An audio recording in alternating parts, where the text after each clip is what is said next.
नमस्कार विद्यार्थी मित्रांनो, स्वागत आहे तुम्हा सर्वांचं महानोकरी एक्सप्रेस या आपल्या मराठी यूट्यूब चॅनलवर. तर विद्यार्थी मित्रांनो, नागपूर खंडपीठ शिपाई भरतीसाठी आपण सराव प्रश्नसंच सुरू केले आहे. याआधी आपण 4 सराव प्रश्नसंच घेतले आहे. हाच आपला 5वा सराव प्रश्नसंच असणार आहे. जर तुम्ही ते बघितले नसेल तर बघून घ्या, व्हिडिओच्या डिस्क्रिप्शनमध्ये लिंक दिली आहे.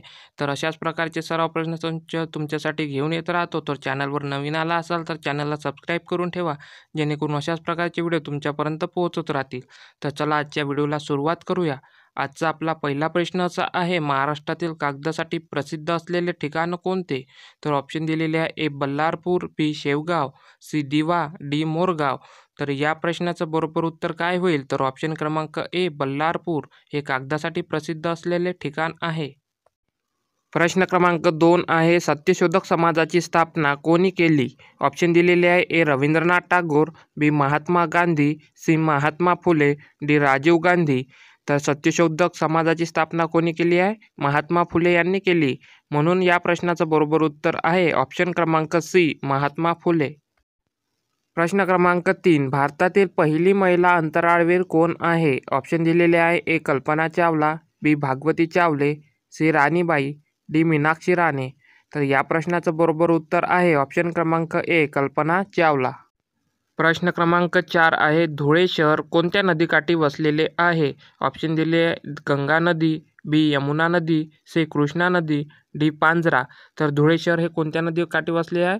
पांझरा या नदीकाठी वसलेले आहे. म्हणून या प्रश्नाचं बरोबर उत्तर होईल ऑप्शन क्रमांक डी पांझरा.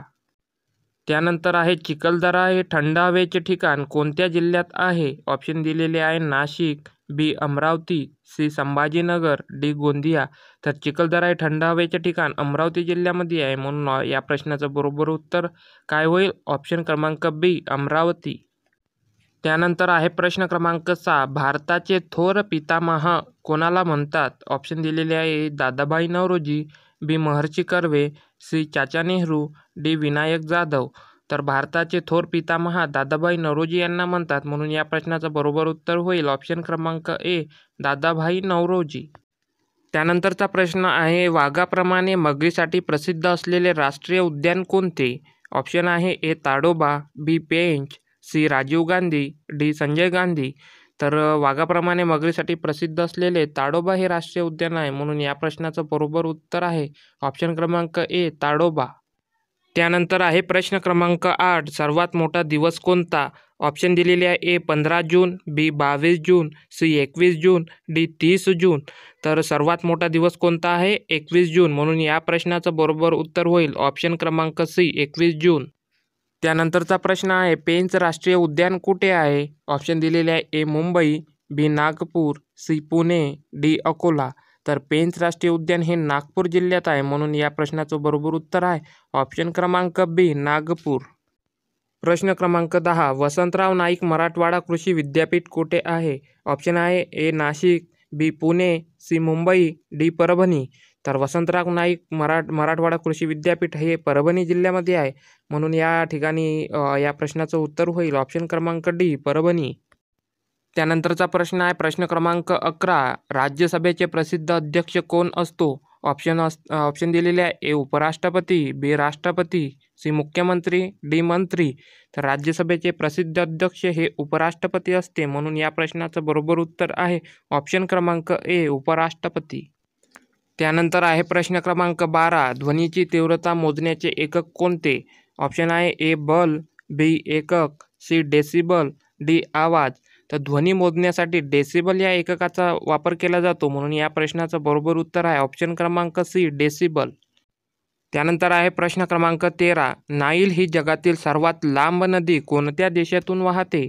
तर ऑप्शन आहे: A Australia, B America, C Sri Lanka, D Egypt. तर नाईल ही जगातील सर्वात लांब नदी इजिप्त या देशामधून वाहते. म्हणून या प्रश्नाचं बरोबर उत्तर आहे ऑप्शन क्रमांक डी इजिप्त. त्यानंतरचा प्रश्न आहे 14, पंढरपूरचे विठ्ठल मंदिर सर्वांना खुले करण्यासाठी आमरण उपोषण कोणी केले होते? ऑप्शन दिलेले आहे: ए साने गुरुजी, बी महात्मा गांधी, सी विष्णू रानडे, डी महात्मा फुले. तर पंढरपूरचे विठ्ठल मंदिर सर्वांना खुले करण्यासाठी आमरण उपोषण हे साने गुरुजी यांनी केले होते. म्हणून या प्रश्नाचं बरोबर उत्तर आहे ऑप्शन क्रमांक ए साने गुरुजी. त्यानंतरचा प्रश्न आहे 15. मराठी सत्तेचा उदय हे पुस्तक कोणी लिहिले?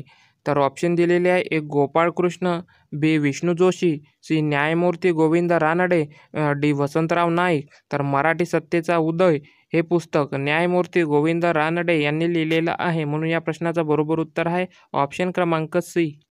मित्रांनो, व्हिडिओ आवडल्यास व्हिडिओला लाईक करा, चॅनलला सबस्क्राईब करा, जेणेकरून अशाच प्रकारचे व्हिडिओ तुमच्यापर्यंत पोहोचत राहतील. भेटूया पुन्हा अशाच नवनवीन व्हिडिओसोबत. तोपर्यंत धन्यवाद.